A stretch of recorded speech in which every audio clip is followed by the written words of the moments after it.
I'm gonna throw it in here because I didn't have time. Because even though I pre-scripted it, I added a random part out of nowhere.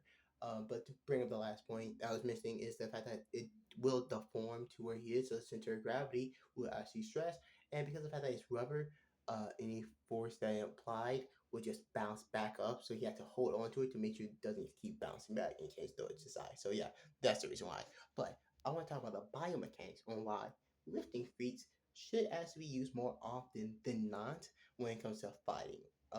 The reason for this comes down to the biomechanics and the way that someone fights. So take for instance, Jenny, as he mentioned in the video, she lifts up the pyramid full of supplies and take it to the sun, right?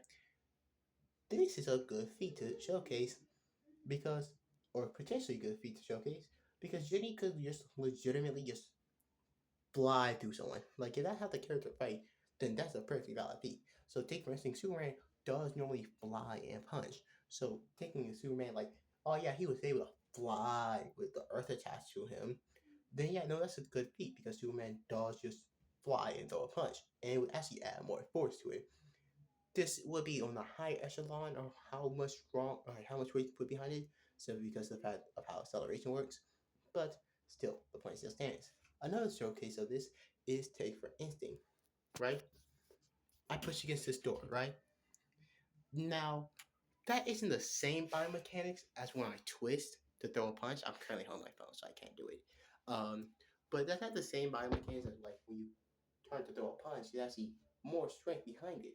But being able to push something like 100 pounds showcase that you should at least be able to punch with 100 pounds force. Pushing it with one hand showcase that you should be able to punch with at least 100 pounds force. So because of the fact that you are using less biomechanics and having less force to build up when you're just simply pushing it.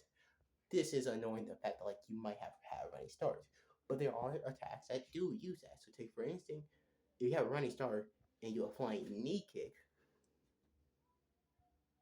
that would be well most people don't push over their knees.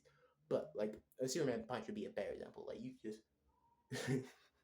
you jump up and pull a Markiplier, you're like boom.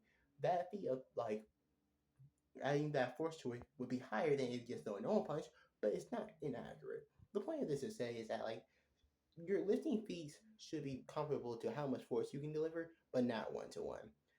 This is why not heavy, no, yeah, weightlifters. I'm about to say heavy man, but that's not the term for them. Weightlifters can punch with decent amount of force, but typically less force than boxers because the biomechanics are similar, but not one to one.